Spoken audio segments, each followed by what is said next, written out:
भर्ती परीक्षा 2021 paper leak और नकल मामले में जोधपुर रेंज आईजी विकास कुमार ने बड़ी कार्रवाई करते हुए नौट्रेनी एसआई को राजस्थान पुलिस सेवा से बर्खास्त कर दिया है। बर्खास्त एसआई में गोपीराम जांगू, चंचल, अजय बिश्नोई, दिनेश कुमार, नरेश कुमार, भैराराम, प्रियंका, हरकू जाट, सुरेंद्र, मोहनलाल बिश्नोई, दिनेश कुमार शामिल हैं। 10 एसआईओ को के खिलाफ कुछ सबूत जांच टीम ने इकट्ठा किए, जिसके बाद इन पर जीरो पॉलिसी के तहत, जीरो टॉलरेंस पॉलिसी के तहत कार्रवाई की गई है। राजस्थान पुलिस अधीनस्थ सेवा नियम 1990 और सिविल सेवा 1958 के तहत नियम 19 के तहत ये कार्रवाई की गई। इन 9 ट्रेनी एसआई को तुरंत प्रभाव से पुलिस सेवा से बर्खास्त कर दिया गया है। बता दें आपको कि सरकार ने हाईकोर्ट में भी कहा था कि सरकार एक्शन लेने ही वाली थी कि याचिका लग गई। कोर्ट ने सरकार को करीब 2 महीने का समय भी अगली सुनवाई तक दे दिया है, जिसके बाद अब एक्शन नजर आने लगा है।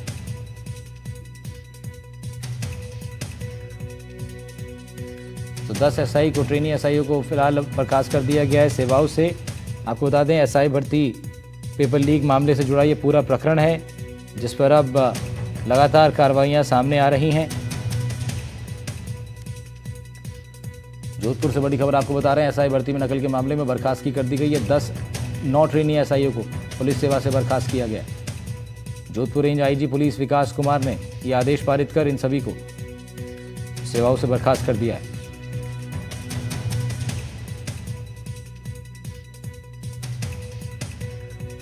नौ एसआईओ के नाम भी सामने आए, लगातार हम अपनी स्क्रीन पर आपको दिखा रहे हैं। दिनेश कुमार पुत्र गंगाराम बिश्नोई, नरेश कुमार पुत्र भैराराम बिश्नोई, दोनों नाम उन 9 लोगों में शामिल हैं। प्रियंका पुत्री भागीरथ राम बिश्नोई, हरकू जाट पुत्र जोगाराम जाट, साथ ही सुरेंद्र कुमार पुत्र मोहनलाल बिश्नोई, दिनेश कुमार पुत्र भागीरथ राम बिश्नोई। इस पूरे मामले पर हमने अभी कुछ ही देर पहले जोधपुर रेंज आईजी विकास कुमार से बातचीत की थी। क्या कुछ उन्होंने कहा पूरे प्रकरण को लेकर, सुनवाते हैं। विकास कुमार साहब हमारे साथ जुड़ रहे हैं, आईजी हैं जयपुर रेंज के। आप, बहुत स्वागत है सर आपका एनडीटीवी राजस्थान पर। सर, इस बड़ी कार्रवाई को अंजाम दिया गया है आपकी लोग की तरफ से। क्या कुछ कंफर्मेशन हुई थी सर इन लोगों को लेकर के, इनकी इन्वॉल्वमेंट को लेकर के? नमस्कार। ये 9 सब इंस्पेक्टर जो प्रशिक्षु उप निरीक्षक थे, इनके विरुद्ध एटीएस और एसओजी में जो मुकदमा दर्ज हुआ था जी, उसमें इनकी गिरफ्तारी हुई। इनके खिलाफ आरोप पत्र हुआ जी। अनुचित साधनों का उपयोग करके, अनुचित तरीके से, अनैतिक तरीके से, अविधिक तरीके से इन्होंने नियोजन हासिल किया था। वह तथ्य एटीएस की तरफ से जब अनुसंधान में पूरी तरह स्पष्ट हुआ तो इनको नियमों के तहत सेवा से निकाल दिया गया। तो आइए सर, इस तरह के तमाम जो केसेस आप लोग तहकीकात कर रहे हैं, कितनी उम्मीद करे जनता की जल्द से जल्द फाइनल सूची आ जाएगी उन लोगों की जो इसमें शामिल थे और जो बाकी बेकसूर लोग हैं वो आगे बढ़ सकेंगे? हम न तो अनुसंधान कर रहे हैं, ना इस संबंध में हम कोई दावा करने की स्थिति में है। ठीक है। हमारे पास यह जो उप निरीक्षक हैं, इनका पदस्थापन हमारे पास था जी। जांच एजेंसी ने इनके खिलाफ जांच की जी। इनके विरुद्ध प्रमाण पाया, इनको दोषी पाया और जीरो टॉलरेंस की नीति के तहत हमने इनको सेवा से निकाल दिया। ठीक है, हमारी यहीं तक की भूमिका है जी, इससे आगे की हमारी कोई भूमिका नहीं है इसमें। विकास कुमार जोधपुर आईजी रेंज हमारे साथ जुड़ रहे थे। बहुत शुक्रिया सर आपका बातचीत करने के लिए हमसे। एक और बड़ी खबर आ रही है भीलवाड़ा से, जहां गैंगरेप मामले के 8 आरोपी को कोर्ट की पेशी के बाद 2 दिन की रिमांड पर भेज दिया गया। मंगलवार रात पुलिस ने 8 आरोपी को गिरफ्तार किया था। शिकायत के महज 8 घंटे के भीतर इस कार्रवाई को अंजाम दिया गया। मुख्य आरोपी अशरफ लाला और उसके दोस्तों पर गैंगरेप का गंभीर आरोप है। कोतवाली थाना पुलिस अब पूरे मामले की जांच पड़ताल कर रही है।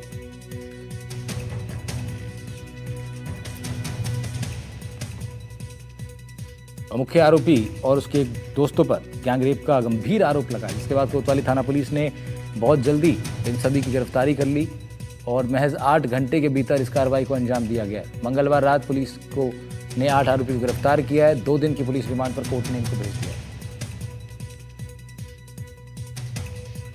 तो पुलिस ने शिकायत के महज 8 घंटे के अंदर इस कार्रवाई को अंजाम दिया।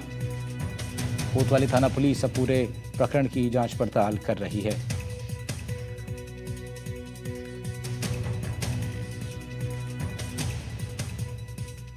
मंगलवार रात को पुलिस ने 8 आरोपियों को गिरफ्तार किया है। पुलिस ने शिकायत के महज 8 घंटे के भीतर इस पूरे कार्रवाई को अंजाम दिया। नवीन जोशी हमारे संवाददाता फोन लाइन पर हमारे साथ जुड़ रहे हैं, उनका रुख कर लेते हैं। जी नवीन, क्या अपडेट है पूरी खबर?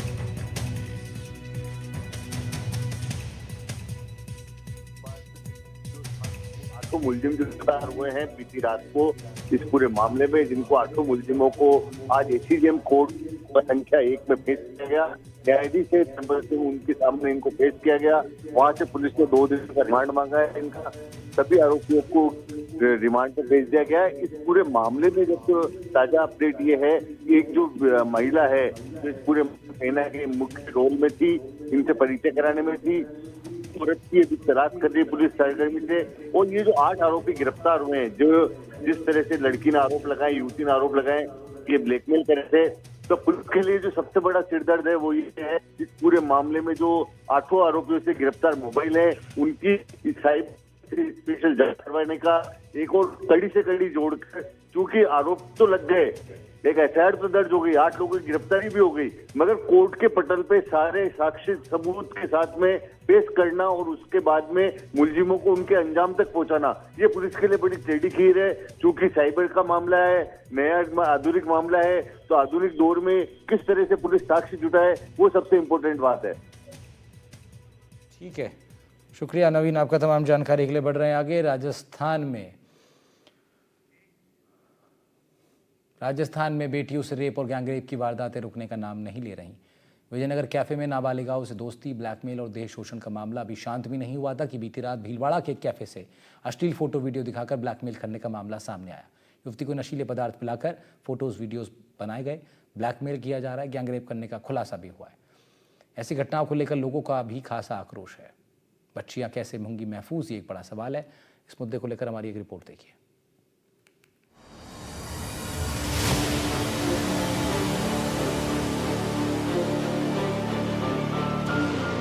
पहले विजयनगर, फिर टोंक और फिर उदयपुर, अब इस लिस्ट में नया नाम जुड़ गया है भीलवाड़ा का, जहां कैफे लड़कियों के शोषण का नया अड्डा बन गया था।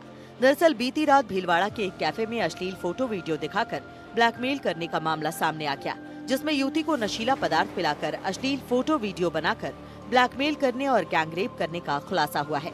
दरअसल एक युवती ने रविवार रात थाने में रिपोर्ट दर्ज कराई कि मार्च 2024 में शहर के बडला चौराहे पर स्थित एक कैफे में युवक ने जबरन नशीला पदार्थ पिलाकर अलग अलग समय उसके साथ रेप किया है। इस दौरान उन्होंने रेप की फोटो वीडियो भी बनाई। इन फोटोज और वीडियोस को युवक ने अपने दोस्तों से शेयर कर दिया। उसके बाद दोस्तों ने भी उस फोटो वीडियो को दिखाकर उसका रेप किया। मामले की गंभीरता देखते हुए भीलवाड़ा एसपी धर्मेंद्र सिंह यादव के निर्देश पर विशेष टीम का गठन किया, जहां टीम ने टेक्निकल डाटा और सूचना कलेक्शन कर शहर के कई स्थानों पर दबिश दी और इस दौरान सोमवार देर शाम 8 आरोपियों को गिरफ्तार कर लिया। जिस तरह से लगातार इस तरह के मामले सामने आ रहे हैं, उसको लेकर लोगों में रोष होना लाजमी है। खासकर विजयनगर को लेकर लोगों का गुस्सा लगातार देखने को मिल रहा है। झालावाड़ जिले में भी अब विजयनगर की घटनाओं को लेकर स्कूल छात्राओं में रोष है और शहर में छात्राओं ने तख्तियां हाथ में लेकर रैली निकाली और मिनी सचिवालय में जिला कलेक्टर अजय सिंह राठौर को ज्ञापन भी सौंपा और दोषियों के खिलाफ सख्त कार्रवाई की मांग की गई। वहीं राजसमंद में सर्व हिंदू समाज के आह्वान पर विजयनगर में धर्मांतरण और लव जिहाद जैसी घटनाओं के विरोध में बाजार बंद रखकर आक्रोश रैली निकाली गई। सुबह हिंदू समाज और संगठनों के कार्यकर्ता राजनगर के फव्वारा चौक पर एकत्रित हुए और वहां से विशाल रैली लेकर राजनगर के मुख्य मार्ग से किशोर नगर मंडा होते हुए कलेक्ट्रेट पहुंचे, जहां महिलाओं ने विजयनगर में हिंदू समाज की लड़कियों और बेटियों के साथ हो रहे अत्याचार और धर्मांतरण का विरोध जताते हुए जोरदार नारेबाजी की। महिलाओं और पुरुषों ने जिला कलेक्टर को राष्ट्रपति के नाम ज्ञापन सौंपा, जिसमें विजयनगर की घटना में जुड़े सभी आरोपियों की गिरफ्तारी और उन्हें फास्ट ट्रैक कोर्ट के माध्यम से फांसी की सजा की मांग की गई है। अब समाज जागृत हुआ है और यह लव जिहाद और जो घटनाएं होनी निंदनीय, ये बंद होनी चाहिए। समाज पूरा एकत्रित होकर आज राजनगर, ये जिला जो है राजसमंद जिले के, यहाँ धर्म प्रेमी बंधुओं और सभी समाज के बंधुओं एकत्रित होकर इसके ऊपर विरोध प्रदर्शन कर रहे हैं। इन सब के बीच विजयनगर में ब्लैकमेल कांड के बाद अजमेर पुलिस अलर्ट मोड पर है। कैफे, रेस्टोरेंट और स्पा सेंटर पर छापेमारी की जा रही है। पुलिस ने साफ कर दिया है कि अनैतिक गतिविधियां पाई जाने पर सख्त कार्रवाई की जाएगी।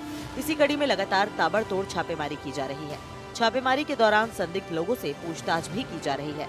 नौसर इलाके के 2 कैफे और रामनगर, केसरगंज, मार्टिना ब्रिज के पास स्पा सेंटरों पर छापेमारी की गई। चेकिंग के दौरान कैफे में छोटे छोटे कैबिन और हाइडिंग एरिया पाए जाने पर सख्ती दिखाई गई। को रोकने के लिए नगर निगम के साथ में पुलिस की ये सामूहिक कार्रवाई रही, जिसमें नगर निगम के द्वारा उनको नोटिस भी जारी किए गए कि उनके पास क्या लाइसेंस है कैफ़े चलाने के लिए और मॉडिफिकेशन कितना वो कर सकते हैं। और इसके अलावा एक प्रिवेंटिव एक्शन के तौर पे एक मैसेज भी जाए ताकि कोई इस प्रकार की घटना जो जैसी हम डेली सुनते हैं तो उस तरीके की नहीं हो, और एक जो है ये इस तरीके का ड्राइव चलाए।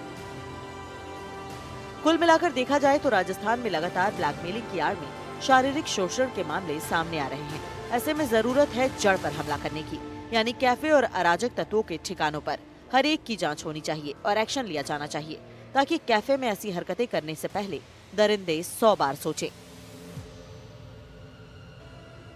Bureau report, NDTV, Rajasthan. उधर अवैध खनन को लेकर भले ही तमाम दावे सरकार करती है, उसे रोकने को लेकर तमाम तरह की तकरीरें दी जाती हैं, लेकिन राजस्थान में रेत खनन करने वालों को ना तो सरकार का डर है ना सीबीआई का। तभी तो सीबीआई तक ने रेत माफिया के खिलाफ आवाज उठाने तक से इनकार कर दिया है, वो भी हाई कोर्ट के सामने।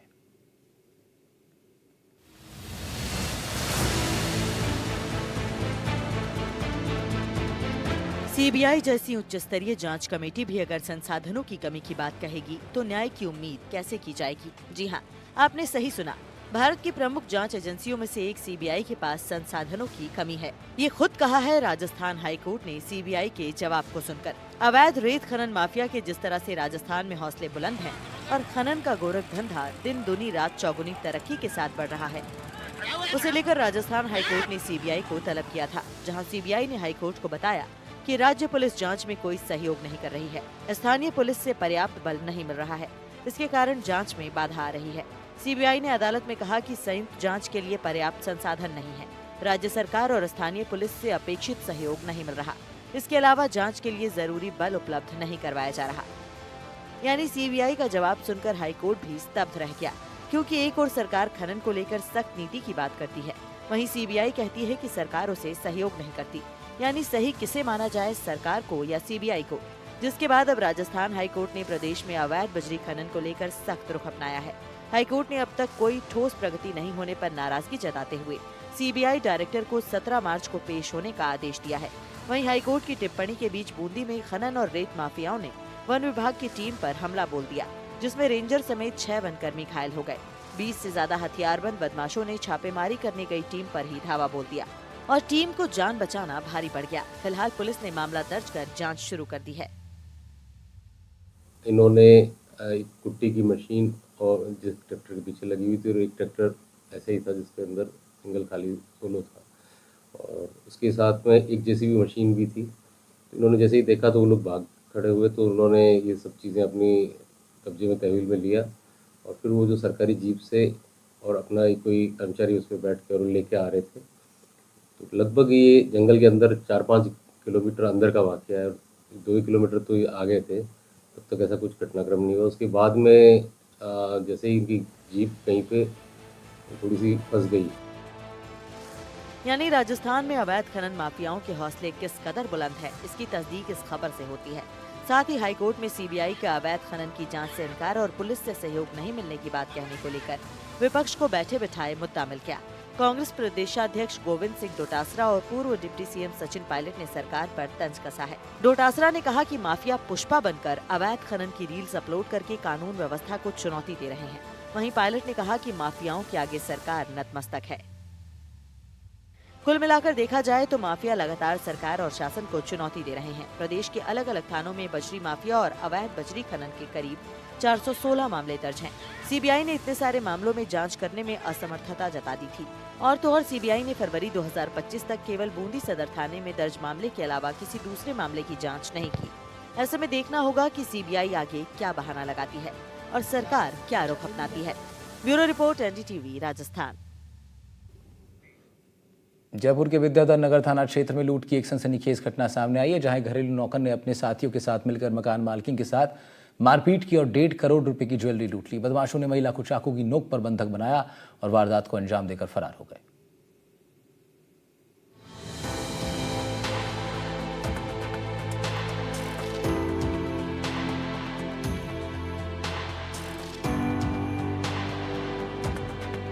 अगर चैन से सोना है तो नौकरों से सावधान हो जाइए, क्योंकि नौकर कहीं आपकी जिंदगी भर की कमाई पर डाका ना डाल ले, कहीं आपके परिवार पर धावा ना बोल दे, जिस नौकर पर आप आंख मूंद कर भरोसा करते हैं वो आपकी संपत्ति पर कहीं हाथ ना साफ कर दे। ऐसा हम यूं ही नहीं कह रहे, बल्कि जयपुर से एक ऐसा ही डरा देने वाला मामला सामने आया है, जहां एक सैनिटरी हार्डवेयर कारोबारी के घर डकैती की सनसनीखेज वारदात को अंजाम दिया गया। ऐसा करने वाला कोई और नहीं बल्कि घर का भरोसेमंद नौकर था। नौकर अशोक ने अपने 2 साथियों के साथ मिलकर घर में 1.5 करोड़ रुपए की लूट मचाई है। राजधानी जयपुर में कल देर शाम नौकर ने मकान मालिक को करीब 1.5 करोड़ रुपए की घर में जो है वो लूट कर दी। नौकर जिसे 2 दिन पहले ही रखा गया था, उसने इतनी बड़ी वारदात को जो है अपने 2 साथियों के साथ मिलकर अंजाम दिया। अब पुलिस पूरे इस मामले की जांच कर रही है। फिलहाल हम उस घर के बाहर खड़े हैं जहां पर ये लूट की वारदात को जो है नौकर ने अंजाम दिया था। हालांकि एक नौकर यहां 1.5 महीने पहले से काम कर रहा था और उसने पूरी ये कहानी बनाई कि उसे दिल्ली किसी काम से जाना है, ऐसे में एक दूसरे लड़के को वो कामकाज के लिए यहां पर रख देगा। ऐसे में दूसरे नौकर को भी जब घर में बुलाया गया तो उसके साथ मिलकर और उसके एक अन्य साथी के साथ मिलकर इस पूरी वारदात को जो है अंजाम दिया गया। मामला विद्याधर नगर थाना इलाके का है, जहां कारोबारी देवेंद्र अग्रवाल के घर उनकी पत्नी ज्योति अकेली थी। इसी दौरान 2 दिन पहले रखे गए नौकर अशोक ने पुराने नौकर इंद्रजीत सहित एक अन्य के साथ मिलकर वारदात को अंजाम दिया। शाम करीब 7:30 बजे इंद्रजीत और अशोक ने अपने एक अन्य साथी के साथ मिलकर मकान मालकिन ज्योति अग्रवाल के हाथ पैर बांधकर पटक दिए और चाकू से वार कर घायल कर दिया। इसके बाद अलमारी के लॉकर को तोड़कर ज्वेलरी और कीमती सामान लेकर फरार हो गए। भाई एक नौकर हमारा पुराना था, एक नया था और एक उनके साथ कोई साथी था। 7:20 के करीब की बात है। उन्होंने मेरी वाइफ के मुंह पे कपड़ा डाला, हाथ पैर बांधे, चक्कू से हाथ काटा और पूरा जो मेरी वाइफ का जेवरात वगैरह थे वो सब लूट के ले गए। तो कितना घायल हुए थे मैडम? घायल हुए हैं, अच्छी खासी चोट लगी है, सिर पे भी लगी है, हाथ पे भी लगी है और कुछ मसल्स में भी लगी है। अभी हॉस्पिटल में है। घटना के बाद पुलिस को सूचना दी गई और पुलिस ने मौके से एफएसएल जांच करवाई है। साथ ही आसपास लगे सीसीटीवी के फुटेज के आधार पर तीनों आरोपियों की तलाश कर रही है। सीनियर अधिकारी भी आए, सीपी साहब भी, डीसीपी साहब भी, आवश्यक निर्देश भी दिए एफएसएल टीम वगैरह सब आके। प्राइमरी हमें एक मोबाइल नंबर के अलावा उनके पास कुछ भी नहीं था। एक मोबाइल नंबर हमें दिया, उनका नाम भी एग्जैक्ट उनको पता नहीं था। उसके बाद उसे सीडीआर और अन्य सारी जो फुटेज वगैरह निकाल के उनको वेरीफाई करा के और अल्टीमेटली करीब 2 घंटा के अंदर अंदर जो अज्ञात 3 व्यक्ति थे उनकी हमने पहचान कर ली। उनका पूरा नाम, पता, पूरा एड्रेस जो कि बिहार के हैं और उसी के बेसिस पे 2 अलग अलग टीमें बिहार के लिए रवाना उसी समय हो चुकी थी, जो हमारी ऑन द वे हैं और एकदम नज़दीक पहुंचने वाली है। इस तरह की घटना नौकरों पर लोगों को भरोसे को तो कम करती ही है, साथ ही इस घटना के बाद से स्थानीय लोग दहशत में हैं और अपने घरों की सुरक्षा को लेकर चिंतित हैं, क्योंकि लगातार ऐसे मामले सामने आते रहे हैं। इसलिए जरूरत है नौकरों का पुलिस वेरिफिकेशन कराने की और उन पर नजर रखने की, ताकि किसी परिवार को ऐसा ना देखना पड़े। इसको जैसे ही कल शाम सूचना मिली उसके बाद एफएसएल की टीम और तमाम पुलिस के अधिकारी मौके पर पहुंचे और मौके पर पहुंचने के बाद आसपास के सीसीटीवी फुटेज और एफएसएल टीम ने घटनास्थल से साक्ष्य जुटाए हैं। उसी के आधार पर तीनों आरोपियों की जो है पुलिस तलाश कर रही है। मुबारक खान, एनडीटीवी, जयपुर। सीएम भजन लाल शर्मा से मंगलवार को आईफा अवार्ड्स आयोजन समिति के सदस्यों ने मुलाकात की है। कमेटी के सदस्यों ने आईफा अवार्ड समारोह में शामिल होने का सीएम को निमंत्रण दिया। समिति सदस्यों ने 8 और 9 मार्च को राजधानी जयपुर में आयोजित होने वाले समारोह सहित विभिन्न कार्यक्रमों की विस्तृत जानकारी देते हुए सीएम से उनकी गरिमामयी उपस्थिति का अनुरोध किया। इस दौरान आईफा अवार्ड्स आयोजन समिति के सदस्य सब्बास जोसेफ, विराब सरकारी, आनंदरे टिमिन सहित अन्य सदस्य मौजूद रहे। साथ ही आपको बता दें कि आईफा अंतर्राष्ट्रीय स्तर पर ख्याति प्राप्त एक महत्वपूर्ण फिल्म पुरस्कार समारोह है, जो कि मुख्य रूप से विदेश में ही आयोजित होता रहा है। मुंबई के बाद भारत में दूसरी बार इसका आयोजन राजस्थान की राजधानी जयपुर में होने जा रहा है। उधर टोंक में एक सीनियर सेकेंडरी स्कूल के प्रिंसिपल को हटाने की मांग को लेकर स्कूल स्टाफ, ग्रामीण, छात्राएं और अभिभावक सभी सड़क पर उतर आए। मामला चैनपुरा स्थित राजकीय सीनियर सेकेंडरी स्कूल का है, जहां तैनात प्रिंसिपल मीनाक्षी गोनावत को सस्पेंड करने की मांग को लेकर मंगलवार को कलेक्ट्रेट पर ग्रामीणों, जनप्रतिनिधियों और स्कूल स्टाफ ने प्रदर्शन किया है। इसके बाद उन्होंने कलेक्टर को ज्ञापन देकर जल्दी प्रिंसिपल को सस्पेंड करने की भी मांग की है। प्रिंसिपल पर अन्य अधीनस्थ कर्मचारियों को डराने धमकाने के साथ ही SC/ST केस में फंसाने की धमकी देने का भी आरोप है। खुद ग्राम पंचायत के सरपंच का आरोप है कि प्रिंसिपल उच्च अधिकारियों से मिली भगत कर स्कूल में भ्रष्टाचार को बढ़ावा दे रही हैं। साथ ही लाखों के बिल, फर्जी बिल, वाउचर लगाकर राजकीय कोष का भी गबन हो रहा है। प्रिंसिपल के खिलाफ पूर्व में की गई शिकायतों की विभागीय जांच में कोई कार्रवाई नहीं होने पर मंगलवार को जिला कलेक्टर के सामने दोषी प्रिंसिपल के खिलाफ ठोस कार्रवाई की मांग की गई। इस पर कलेक्टर ने आश्वासन दिया कि मामले की जांच कर नियमानुसार कार्रवाई होगी। जो खिलवाड़ हो रहा है, जो अत्याचार हो रहा है, जो बच्चे सुरक्षित नहीं है, बुरी तरह उनकी हालत खराब हो रखी है। स्कूलों में ये कंडीशन हो रही है, एक बार अगर मीडिया जाके देखो तो ये कंडीशन है कि आप खुद खेत में पड़ जाओगे। जो प्रिंसिपल वहाँ पे श्रीमती मीनाक्षी गोणावत है, एक पूरनमल नावरिया है, ये बच्चों के साथ में खिलवाड़ करते कि वीडियोस फोटोज हमने इनको उपलब्ध करवा दिए, उसके बाद में कोई एक्शन नहीं है। जो प्रिंसिपल मैडम है पीओ, वह इतनी भ्रष्ट लेडीज बन चुकी है। आप एक बार अफसोस करोगे चीज़ के लिए, क्योंकि जो स्कूल के बच्चे हैं विकास शुल्क के नाम पे उनसे वसूली की जा रही है। 100 रुपए उन बच्चों से लिए जा रहे हैं। हमें ड्रेस दी थी और हम जिस दिन नहीं पहन के जाते ड्रेस तो ऐसे कहती है कि भाई तुम्हें पैसे डाले, हमें कोई पैसे नहीं डाले ड्रेस सिलवाने के। और हमारे पास मेरी मम्मी पापा नहीं है, तो क्या नाम से हम परेशान होते हैं बहुत। और इसलिए कि हम पैसे किस बात के मांगे थे आपको? मैं है ना गरीब परिवार की हूँ और मुझे है ना 300 रुपए लिए थे। मेरी दादी ने किसी से उधार लेकर दिए थे। मेरी दादी गई कि मेरी बेटी को कॉपी किताबें दे दो किताबें, तो मेरी दादी को खंदा दिया और मैं गई तो ऐसे कहा कि जब तक तुम फीस नहीं दोगे जब तक तुम्हें नहीं भेजेंगे। स्पोर्ट्स के अलावा मेरे पास में सफाई व्यवस्था है, पानी की व्यवस्था है, लेकिन सफाई व्यवस्था में ये होता है ना तो सामान होता है ना उसको पेमेंट करा जाता है। स्वीपर आता है तो उसको ये बोल देती है कि नहीं इसको बोलो अभी नहीं दे रहे पैसे हम, तो वो बेचारा कभी आता है कभी नहीं आता है। दूसरी चीज़ सफाई पानी की व्यवस्था में मैंने मैडम को कई बार कहा, क्योंकि हमारे खारा पानी आता है स्कूल में, तो बच्चों के पीने लायक वो पानी नहीं है टंकी में। मैंने मैडम को कई बार बोला, मैंने कि मैडम या तो बीसलपुर का कनेक्शन कराओ, तो मैडम ने बीसलपुर का कनेक्शन कराया, बट वो बीसलपुर का पानी ऊपर तक नहीं पहुँचता है, वो टंकी खाली रहती है हमेशा। तो वो मैंने मैडम को ये भी बोला कि आप इसमें एक मोटर लगवा दो, तो अपने बच्चे बाहर भागते हैं पानी के लिए। इसी के साथ राजस्थान प्राइम में इतना ही। खबरों का सिलसिला रहेगा जारी। नमस्कार।